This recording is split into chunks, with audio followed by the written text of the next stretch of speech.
ప్రార్థన. నీతి స్వరూపుడు మా కన్న తండ్రి, మమ్మల్ని ప్రేమించి సజీవ లెక్కలో ఉంచి మరొకసారి మీ పిల్లలందరితో కలుసుకొని జూమ్ వేదికగా వాక్యం పంచుకునే భాగ్యం అనుగ్రహించిన విధానాన్ని బట్టి కృతజ్ఞతలు తండ్రి. వాక్యం చెబుతున్న నాకు సందర్భానుసారమైన సమయోచితమైన జ్ఞానమును తేటగా అర్థం చేయించగలిగే వాక్శక్తిని, వివేకం కలిగిన హృదయాన్ని దయచేయమని వేడుకుంటున్నాం. అలాగే తండ్రి, వింటున్న మీ పిల్లలు సైతం ఆసక్తితో వాక్యాన్ని అంగీకరించి తామును, తమ కుటుంబాలు, తమ పిల్లలను మీ వాక్యాన్ని బట్టి తమ జీవితాలను మార్చుకునే జ్ఞానాన్ని, వివేకాన్ని అనుగ్రహించమని వేడుకుంటూ ఈ ప్రార్థన క్రీస్తు వారి శ్రేష్టమైన నామంలో అడిగి వేడుకుంటున్నాము తండ్రి. ఆమేన్. అందరికీ వందనాలు. వాక్యాన్ని నేర్చుకునే ప్రయత్నం చేద్దాం. గత 3 వారాల క్రితం మనం ఒక విషయాన్ని నేర్చుకున్నాం. దానికి సంబంధించిన కంటిన్యూషన్ నేర్చుకున్నాం. లేవియ కాండము, పాత నిబంధన నుండి మోషే గారు రచించిన లేవియ కాండము 19వ అధ్యాయము 14వ వచనం. లేవియ కాండము 19వ అధ్యాయం 14వ వచనం. చెవిటివాని తిట్టకూడదు, గుడ్డివాని ఎదుట అడ్డము వేయకూడదు, నీ దేవునికి భయపడవలను, నేను యెహోవాను అంటున్నాడు. ఇది దేవుడు ఇశ్రాయేలులకు ధర్మశాస్త్రాన్ని ఇస్తూ చెబుతున్న మాటలు. ఏమని? చెవిటివాని తిట్టకూడదు, గుడ్డివాని ఎదుట అడ్డము వేయకూడదు. ఎందుకు? గుడ్డివాణిని కానీ చెవిటివాని కానీ సృజించినది ఎవరు? ఆయనే. అదే మోషే గారి విషయంలో చెప్తాడు, మానవునికి నోరిచ్చిన వాడెవడు? యెహోవానైన నేనే కదా అని. మరి అవయవ లోపాన్ని బట్టి ఒక గుడ్డివానికి అడ్డం వేసిన, లేదా చెవిటివానికి వినపడదు కదా అని చెప్పేసి తిట్టేసిన, అంటే చెవిటి వాళ్ళను, గుడ్డి వాళ్ళను మాత్రమే అని ఆలోచించకండి. అంటే నువ్వు మాట్లాడేది ఎదుటి వాళ్లకు వినపడకుండా తిట్టినా కూడా ఈ మాట వర్తిస్తుంది. దేవుడు వింటాడు, గుర్తుపెట్టుకోండి. చాలామంది జనము మనసులు ఎలా ఉంటాయంటే, లేనప్పుడు ఏదైనా మాట్లాడేద్దాం అనే మనసులో ఉంటారు, మాట్లాడేస్తుంటారు కూడా. ఏముంది, అతను వినటం లేదు కదా అని. అది కాదు క్రైస్తవుల లక్షణం, అది కాదు. అది పాత నిబంధనలోనే దేవుడు తన పిల్లలైన ఇశ్రాయేలీయులకు చెబుతూ అంటున్నాడు. ఏమని? చెవిటివాని తిట్టకూడదు, గుడ్డివాని ఎదుట అడ్డం వేయకూడదు అన్నాడు. అంటే అవయవ లోపాన్ని బట్టి అపహాస్యం చేయటానికి గుడ్డివాన్ని ఎదుట అడ్డం వేసినా, లేదా చెవిటివాన్ని తిట్టినా, ఒక మనిషి లేనప్పుడు లేదా అతను దూరంగా ఉన్నప్పుడు అతనికి వినపడదులే అని మాట్లాడేసినా, అది ఎవరు వింటారంటే దేవుడు వింటాడు. అందుకే నీ దేవుడైన యెహోవాకు భయపడవలను, నేను దేవుడైన యెహోవాను అన్నాడు. ఇదే అధ్యాయంలో 32వ వచనం చూడండి. తల నెరిసిన వాని ఎదుట లేచి ముసలివాని ముఖమును గనపరిచి నీ దేవునికి భయపడవలను, నేను యెహోవాను అంటున్నాడు. ఎందుకు ఇవి చెప్తున్నాడు? ఎందుకు అసలు? బైబిల్లోనే ఇంకా బేస్ ఆలోచిద్దాం మనం, ఏంటి అసలు విషయం అనేది. చూస్తే నిర్గమకాండం 4:11కి వెళ్ళండి. అంటే చెవిటివాణిని తిట్టకూడదు, గుడ్డివాని ఎదుట అడ్డం వేయకూడదు అన్నాడు. ఇంకా ముసలివాడిని, తల నెరిసిన ముసలివాడిని గనపరిచి అన్నాడు. గనపరచాలి, ఎదుట లేచి ముసలివాని ముఖమును గనపరచవలను అన్నాడు. అంటే గనపరచాలి ఎవరిని? ముసలివాడిని. ఎందుకు ఈ 2 మాటలు చెప్తున్నాడు? దీనికి కొంచెం బేస్లోకి వెళ్దాం. నిజంగా చాలా అవసరం. ఇది మీ పిల్లలకు, మన కుటుంబాల్లో ఉన్న పిల్లలకు నేర్పించాలి, మనం కూడా పాటించాలి. ఎవరైనా అవయవ లోపం ఉంటే వాళ్ళను దాన్ని బట్టి వారిని తక్కువ చేసి మాట్లాడటం కానీ, ఏదైనా వాళ్ళను అపహాస్యం చేయటం కానీ చేయకూడదు, తెలుసా? చూద్దాం, ముందుకెళ్దాం మనం. నిర్గమాకాండము 4వ అధ్యాయం 11వ వచనం చూడండి. నిర్గమాకాండం 4వ అధ్యాయం 11. ఎందుకు ఈ మాటలు అంటున్నాడంటే 4వ అధ్యాయం 11 నిర్గమాకాండం. అక్కడ మోషే గారితో మాట్లాడుతున్న మాట, నువ్వు వెళ్ళి నా ప్రజలను విడిపించి తీసుకొని రమ్మంటే ఆయన వచ్చేసి నేను నత్తివాడను, మాట మాంద్యం గలవాడను అని అంటున్నప్పుడు ఆయన అంటున్న మాట చూడండి. 4:11. యెహోవా అనగా దేవుడు, తండ్రి అయిన దేవుడు మాట్లాడుతున్నాడు. నోటి మాంద్యము నాలుక మాంద్యము గలవాడనని యెహోవాతో ఎవరు? మోషే గారు అన్నారు. అప్పుడు అంటున్నాడు చూడండి, మానవునకు నోరిచ్చిన వాడెవడు? మూగవానినే గాని, చెవిటివానినే గాని, దృష్టి గలవానినే గాని, గుడ్డివానినే గాని పుట్టించిన వాడెవడు? యెహోవానైన నేనే కదా. అంటే ఇందాక మనం చూసాం ఎక్కడ, లేవీకాండంలో, గుడ్డివాని ముందర ఏదైనా అడ్డం వేసి వాడు పడిపోయేలాగా చేసి నవ్వుకోవటము లేకపోతే వేయటము అలాంటి పనులు చేయొద్దండి. చెవిటివాడిని తిట్టకూడదు అంటున్నాడు. ఇది పిల్లలకు నేర్పించాలి. పిల్లల్లో స్వాభావికంగా మూఢత్వం పుడుతుంది. ఆ మూఢత్వాన్ని పోగొట్టుకోకుంటే పెద్దవాళ్ళు అయినప్పటికీ ఇలాంటి పనులు చేస్తూ ఉంటారు. అసలు నేటి సినిమాలలో కానీ లేక సీరియల్లో కానీ జరుగుతున్న హాస్యం అనే దానికి లేదు, హాస్యం కాదండి, అది అపహాస్యం. అంటే ఎదుటివారిని తక్కువ చేసి దాని నుంచి ఎదుటివారిని బాధ పెట్టి వారి అవయవలోపాన్ని బట్టో, రంగును బట్టో, లేకపోతే ఏదో ఒక దాన్ని బట్టి, బుద్ధి తక్కువ స్థితి లేదా పీదవాళ్ళైనా లేదా ఏదో ఒక దాన్ని బట్టి వాళ్ళను ఎగతాళి చేయడాన్ని అపహాస్యం అంటారు. ఇది చేయొద్దంటున్నాడు. ఎందుకు? మానవునకు నోరిచ్చిన వాడెవడు? మూగవానినే గాని, చెవిటివానినే గాని, దృష్టి గలవానినే గాని, గుడ్డివానినే గాని పుట్టించిన వాడెవడు? యెహోవానైన నేనే కదా అన్నాడు. సరే, ఇది అంతా బాగుంది. మరి ముసలివాని ఎదుట తలనేరేసిన ముసలివాన్ని లేచి వాని ముఖాన్ని గణపరచమని ఎందుకు చెప్పాడు? దానికి కూడా బైబిల్లో ఆన్సర్ ఉంది తెలుసా? చూద్దాం అన్నమాట. యెషయా గ్రంథం 46వ అధ్యాయం 4వ వచనం చూడండి. అందరి విషయంలో కాకుండా చూడండి, అసలు ఈ వచనము మనం ఈరోజు నేర్చుకోబోయే అంశానికి చాలా అవసరం కాబట్టి ఈ వచనాన్ని చూపిస్తున్నాం. యెషయా గ్రంథము 46వ అధ్యాయం 4వ వచనం. యెషయా గ్రంథము 46వ అధ్యాయం 4వ వచనం. ముదిమి వచ్చు వరకు నిన్ను ఎత్తుకొని వాడను నేనే తల వెంట్రుకలు నెరవే వరకు నిన్ను ఎత్తుకొని వాడను నేనే. ఎవరి గురించి చెప్తున్నాడు?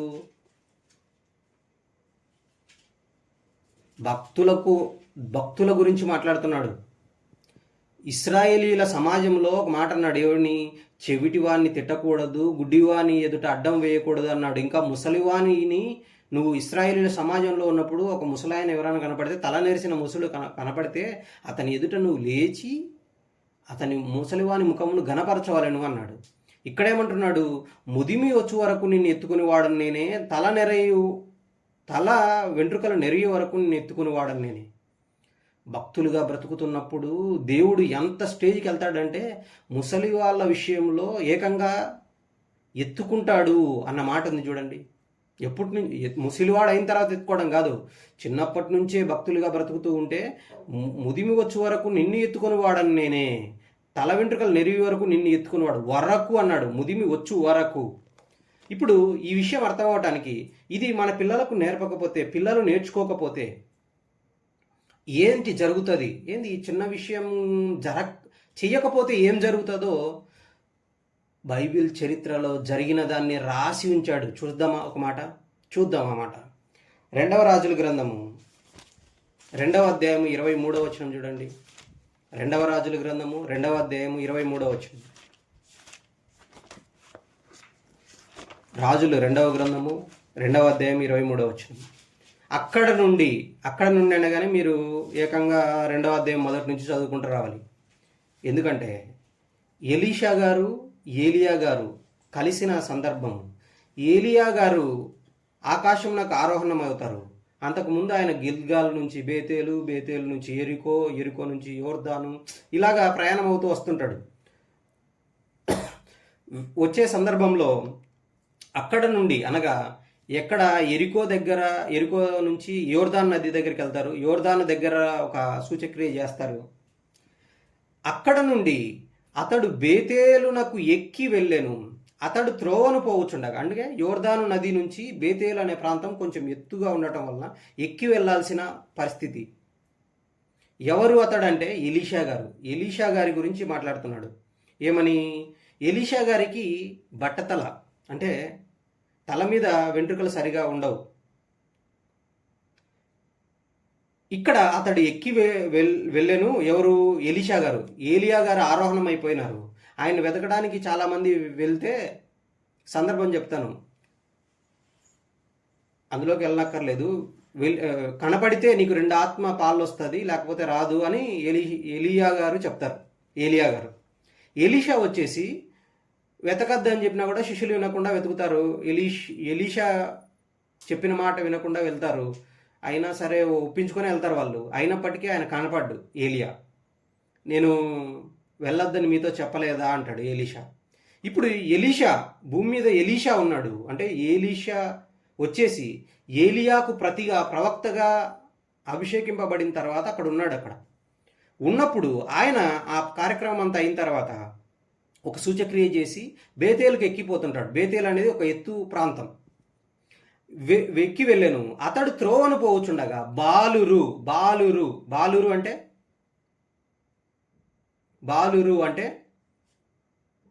13 సంవత్సరాల నుంచి 19 సంవత్సరాల వరకు ఉన్న కాలాన్ని టీనేజ్ అంటారు. దాన్నే కౌమారము అంటారు తెలుగులో. బాల్యం అంటే ఏం తెలుసా? పాలు విడిచిన దగ్గర నుంచి 12వ సంవత్సరం వరకు బాలురు అంటారు.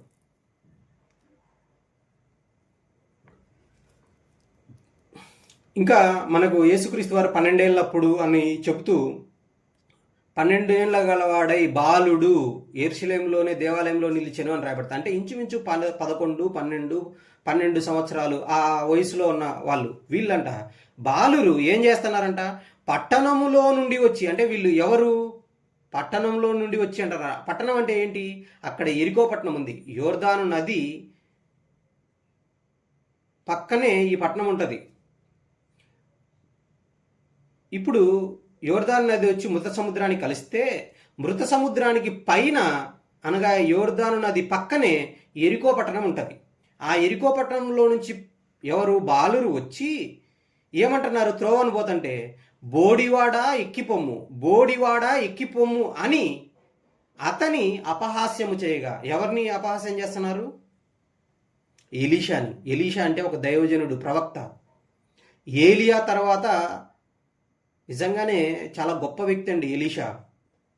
డబ్బుకు తలగ్గనివాడు. చాలా ఇంకా చెప్పాలంటే ఈ ఎలీషా ఉన్న కాలంలో ఏ పట్టణానికి వెళ్తే ఆ పట్టణాల్లో ప్రవక్త శిష్యులు అనేవాళ్ళు ఉండేవాళ్ళు. అంటే అంతమంది శిష్యులను తయారు చేసి వాళ్ళకంటూ ఒక గుడారాల్లాగా లేకపోతే ఒక ప్లేసులు ఉండేసి అక్కడ దేవుని వాక్యాన్ని ప్రకటించడానికి వీళ్ళందరూ చాలా కష్టపడిన వాళ్ళు. ఇద్దరు ఎవరు? ఎలీషా కానీ ఏలియా కానీ. అలాగా ఇక్కడ ఈయన బయలుదేరి బేతేలుకి ఎక్కిపోతుంటే త్రోవలో ఈయన ఎక్కలేక ఎక్కిపోతున్నాడు. దాదాపు ఏలియా గారు చనిపోయే టయానికే ఎలీషా గారు ఆ ఎత్తు ప్రాంతానికి ఎక్కలేక ఎక్కిపోతుంటే బట్టతల ఉంది ఆయనకి. ఎవరికి? ఎలీషాకి. బాగినాలి ఇంపార్టెంట్. అంటే బట్టతలైనా సరే దేవుడు అనుకుంటేనే వస్తుంది. బట్టతల ఎందుకు వస్తుంది తెలుసా? జన్యువులలో ఉంటుంది అది. జన్యువులు అంటే ఒక సర్టన్ ఏజ్ వచ్చిన తర్వాత బట్టతల రావాలి అనే దేవుడు డిఎన్ఏలో పెడితే అది వస్తుంది. అంటే ఇక్కడ వినండి బాగా, చెవిటి వాళ్ళను తిట్టకూడదు, గుడ్డి వాళ్ళ ఎదుట అడ్డం వేయకూడదని దేవుడు చెప్పాడుగా. ఇక్కడ ఏం జరుగుతుందంటే ఈయనకు తల మీద వెంట్రుకలు లేవు. ఎవరు? ప్రవక్త ఎలీషా. ఆయన ఎత్తు ప్రాంతానికి ఎక్కి వెళ్తుంటే వీళ్ళు ఏమని అపహాస్యం చేస్తున్నారు? బోడివాడా ఎక్కిపో అని అపహాస్యం చేస్తుంటే అతడు వెనుకకు తిరిగి వారిని చూచి దేవుని నామమును బట్టి వారిని శపించెను. ఏ దేవుడు? యెహోవా నామం. యెహోవా నామం అంటే యెహోవానే మానవునికి నోరిచ్చాడు, చెవులిచ్చాడు. అసలు చెవిటివాణ్ణి కానీ, గుడ్డివాణ్ణి కానీ, నత్తి గలవాణ్ణి కానీ ఎవరినైనా సృజించింది ఆయనే. ఇంకా చెప్పాలంటే బట్టతల రావాలి అని కూడా నిర్ణయించేది ఆయనే. ఒక వయసు వచ్చిన తర్వాత ఒక వ్యక్తి బాడీ షేమింగ్ అంటారు. అంటే శరీరాన్ని బట్టి వాళ్ళని ఎగతాళి చేస్తే ఏం జరుగుతుందో చెప్తున్నాడు అక్కడ. అపహాస్యం చేయగా అందులోనూ దైవజనుని అపహాస్యం చేస్తున్నారు. దయచేసి అందుకే చెప్తున్నాను, ఎప్పుడే కానీ దేవుని వాక్యం చెప్పే వాళ్ళ కోసం వ్యతిరేకంగా మాట్లాడకండి. అది మీ పిల్లల ఎదుట అస్సలు మాట్లాడకండి. ఇంకా చెప్పాలంటే అలా మాట్లాడితే ఏం జరుగుతుంది తెలుసా? అలా మాట్లాడటం వలన అసలు ఇక్కడ ఎలీషా వెనక్కి తిరిగి ఏమంటున్నాడు? వారిని చూచి యెహోవా నామమును బట్టి వారిని శపించెను. అప్పుడు 2 ఆడు ఎలుగుబంట్లు అడవిలో నుండి వచ్చి వారిలో 42 బాలురను చీల్చివేసెను. అంటే ఎంతమంది బాలురు ఉన్నారు? వారిలో 42 మందిని చీల్చేసినాయంటే 42 మంది కంటే ఎక్కువ ఉన్నారు. మీకు అర్థమవ్వాలి పాయింట్. అంతమంది కలిసి ఎలీషా ఎక్కిపోతుంటే ఆయనకు అసలే తల మీద వెంట్రుకలు లేవు, ఎక్కలేక వెళ్తుంటే బోడివాడ ఎక్కిపో అని అపహాస్యం చేస్తుంటే ప్రవక్త వెనక్కు తిరిగి వాళ్ళని శపించగానే అడవిలో నుంచి 2 ఆడు ఎలుగుబంట్లు వచ్చి ఎంతమంది 42 మంది కంటే ఎక్కువ బాలురు ఉంటే వాళ్ళలో 42 మంది బాలురను చీల్చివేసాయంట. చూడండి అన్నమాట. మీకు అర్థమవుతుందో లేదు. ఎందుకు చెప్తున్నాను తెలుసా? మన పిల్లలకు కానీ మన క్రైస్తవ కుటుంబాల్లో పిల్లలకు ఇది చెప్పలేదనుకోండి, పిల్లలు ఎక్కడైనా స్కూల్కి వెళ్ళినప్పుడు కానీ ఎక్కడే కానీ అపహాస్యం చేస్తే పరిస్థితులు చాలామందికి తెలియదండి. ఊరికే ఇవన్నీ తెలియకుండా ప్రపంచంలో ఎంతో మంది పిల్లలు ఉంటే నా పిల్లల్నే చంపేయాలా అంటే చెప్తున్నా. పిల్లలు చనిపోవటానికి ఇది కూడా ఒక కారణం. దేవుడు ఊరికే అసలు సంతలో 2 పిచ్చుకలు అమ్మబడును కదా, దేవుని సెలవు లేకుండా ఒకటి కూడా నేల పడదు అన్నమాట యేసుక్రీస్తు వారు చెప్పారు. అలాంటిది 42 మంది పిల్లలు చనిపోవడానికి కారణం ఏంటి? ఇక్కడ ఒక దైవజనుని అపహాస్యం చేయటం. నిజంగా ఇశ్రాయేలు ప్రాంతమే ఇది. ఎరికో నాశనం అయిన తర్వాత ఇశ్రాయేలీలందరూ ఆ చుట్టుపక్కల యోర్దాను చుట్టుపక్కల ప్రాంతాల్లోనే నివసిస్తున్నారు. వీళ్ళు ఆ పట్టణంలో నుంచి వచ్చి ఏకంగా దైవజనుని అపహాస్యం చేస్తున్నారంటే ద్వితీయోపదేశకాండం కానీ లేవీయకాండం కానీ నిర్గమాకాండంలో కానీ ఏమని చెప్పాడు? మీ పిల్లలకు కూర్చున్నప్పుడు, లేచినప్పుడు, పడుకుంటున్నప్పుడు, మళ్ళీ త్రోవ నడిచేటప్పుడు వీటి గురించి బోధించండి అని చెప్పారు. ఎవరు చెప్పారు? దేవుడు చెప్పాడు, బోధకులు చెప్పారు, చాలామంది చెప్పారే. చెప్పిన తర్వాత ఆ పిల్లలకు బోధించకపోవటం వలన వాళ్ళు ఏం చేశారు? అదే చెప్పింటే, నాయనా చెవిటివాణ్ణి తిట్టకూడదు, గుడ్డివాణి ఎదుట అడ్డం వేయకూడదు, ఎవరినైనా ఇలాగ అపహాస్యం చేయకూడదని చెప్పి ఉంటే వాళ్ళ తల్లిదండ్రులు ఖచ్చితంగా ఆ పిల్లలు అలా చేసేవాళ్ళ?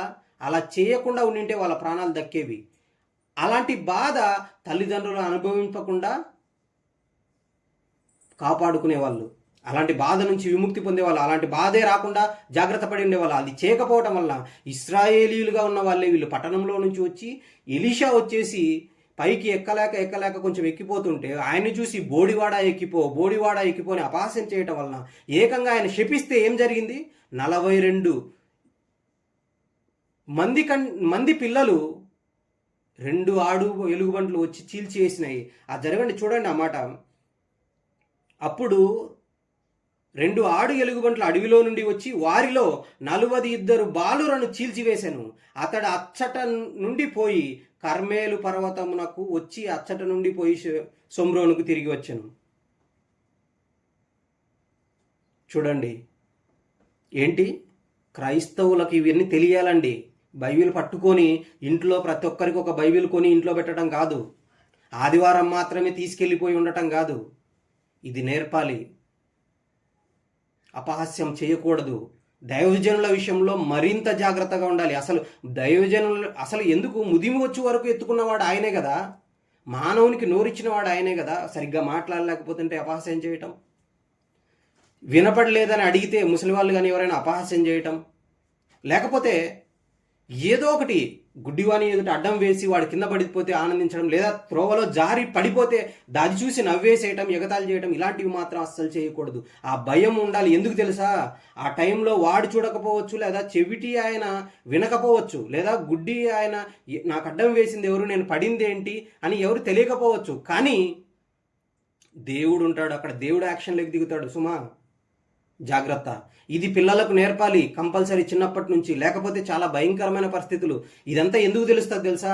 దీనికి బైబిల్ దానివల్లే జరిగిందని చెప్పడానికి బైబిల్ బేస్ ఏంటి అని మీరు అడగచ్చు. ఉంది తెలుసా? హోషేయ గ్రంథానికి రండి.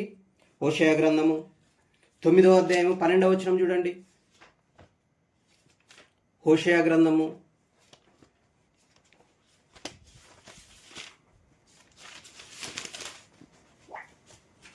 9వ అధ్యాయం 12వ వచనం.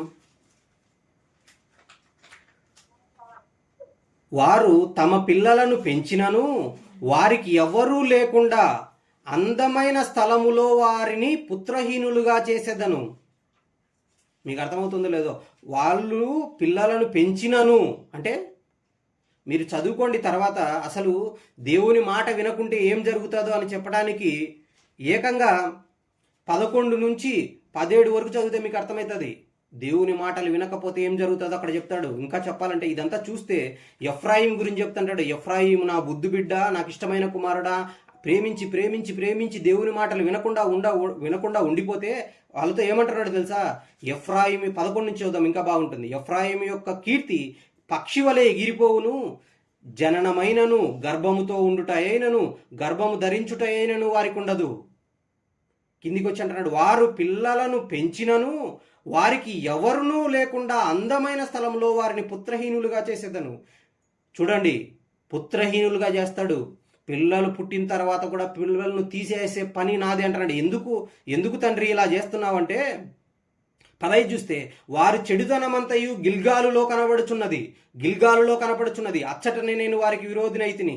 వారి దుష్టక్రియలను బట్టి నేను వారినికను ప్రేమింపక నా మందిరంలో నుండి వారిని వెలివేతును. గిల్గాలు అనేది ఎందుకు చెప్తున్నా తెలుసా? ఏలియా గారు మొట్టమొదట కలుసుకున్న స్థలం అక్కడే.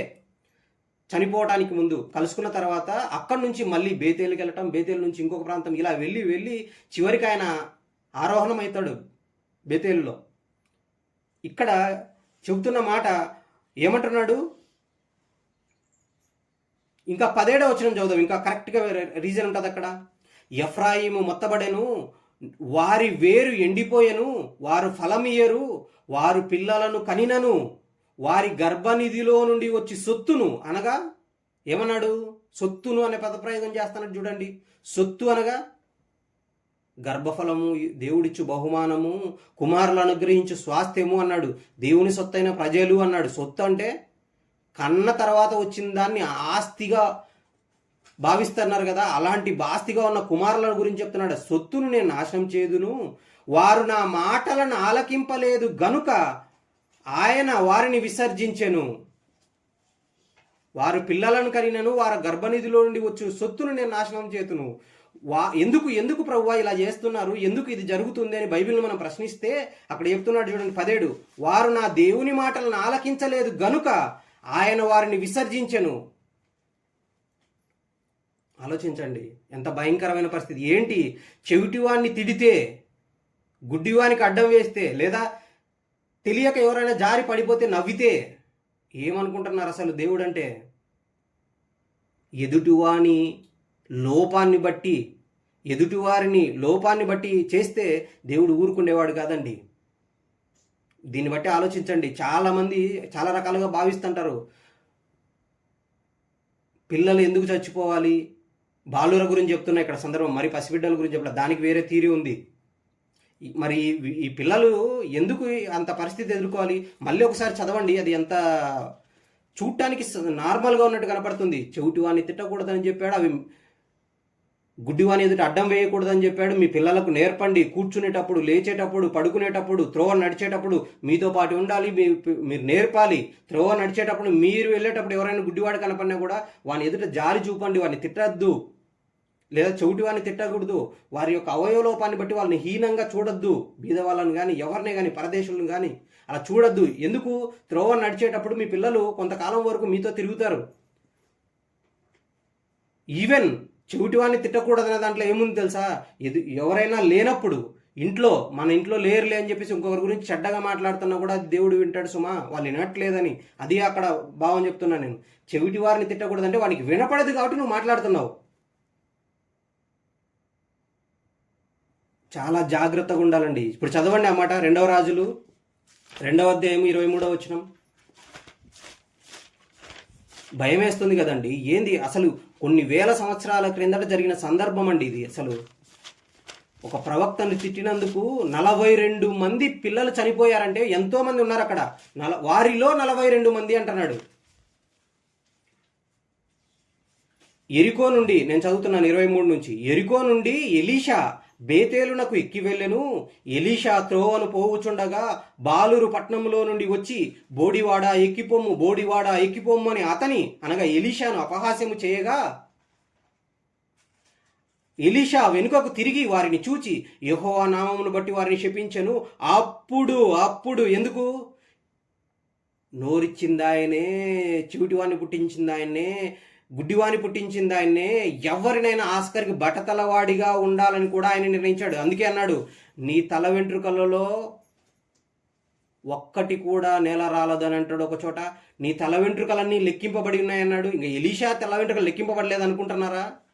అందుకే ఆయన దేవుడు సెలవిస్తేనే తల వెంట్రుకలు రాలిపోయాయి. తల వెంట్రుకలు రాలిపోయి ఆయనకు తల వెంట్రుకలు, తలపైన వెంట్రుకలు లేనివాడిగా ఉన్నాడు.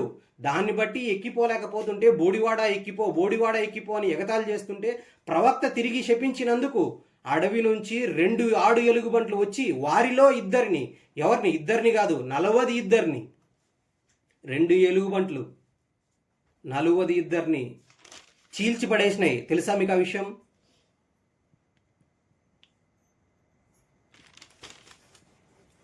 ఎందుకు? పుత్రహీనులుగా ఈ 42 కుటుంబాల్లో ఉన్న తల్లిదండ్రులు పుత్రహీనులుగా అవటానికి కారణం ఏంటి? దేవుని మాటను ఆలకింపకపోవటం కాదా? ఎందుకు? ద్వితీయోపదేశ ఖండంలోనే, లేవియా ఖండంలోనే చెప్పాడు. సాధారణ మనుషుల విషయంలోనే మీరు ఇలా ఉండండి అని చెప్తే ఒక ప్రవక్త ఎంతోమంది దైవజనులను, ప్రవక్తలను తయారు చేసి వాళ్ళ ఇశ్రాయేలు రాజ్యాన్ని వాక్యంతో పునీతం చేస్తున్నారు వీళ్ళు. ఎవరు? ఎలీషా కానీ, ఎలియా కానీ. ఈ ఎలీషా విషయంలో ఈ మాట అన్నందుకు చూడండి, 42 కుటుంబాలు అధోగతి పాలయ్యాయి. 42 కుటుంబాలు. ఎంతమంది బాధపడింటారు ఆలోచించండి. 12 బాలురు అంటే సరైన వయసు రాగానే ఇంకా పెద్దవాళ్ళు అయిపోతారు, నా చేతికి వచ్చినారు అనుకుంటున్నారేమో. కుటుంబాలందరూ జాగ్రత్త పడాలి.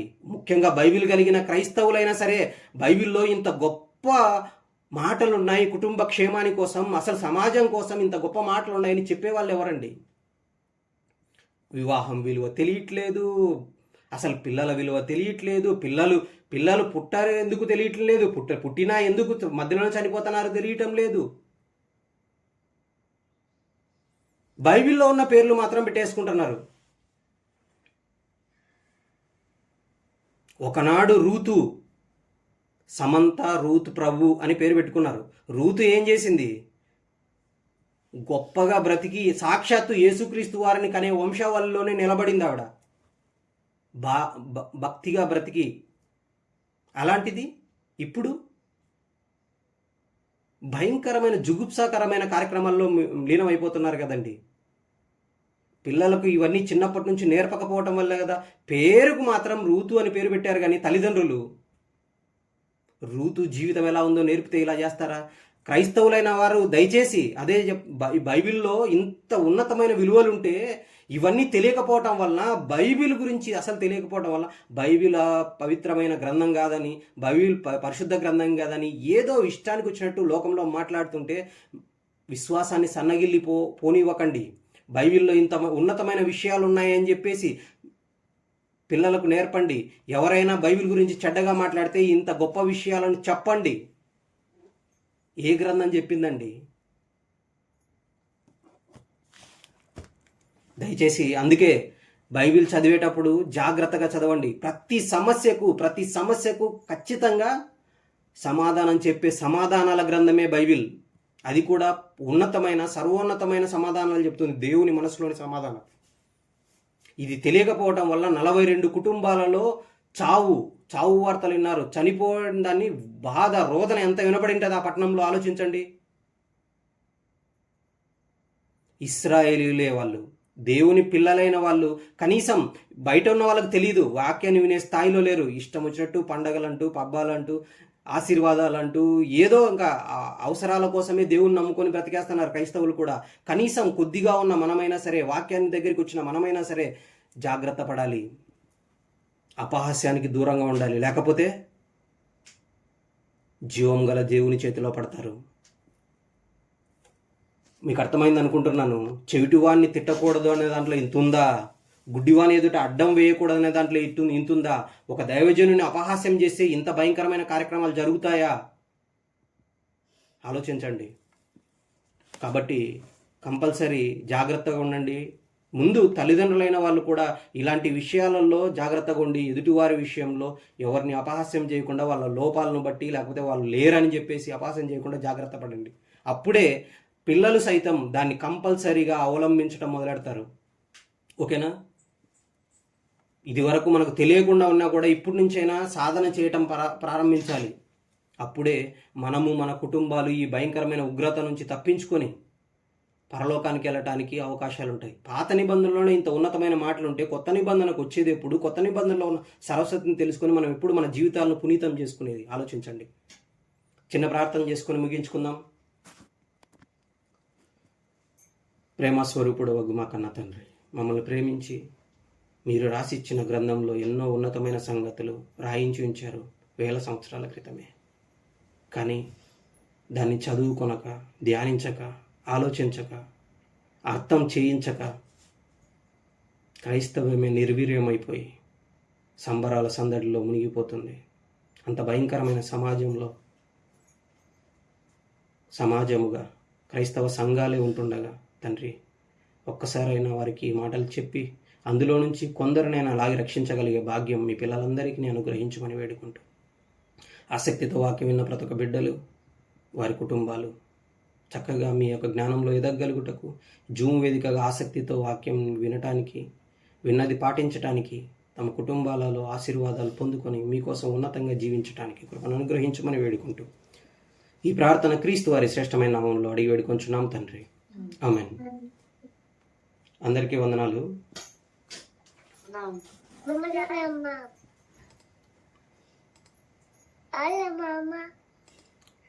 వందనాలు.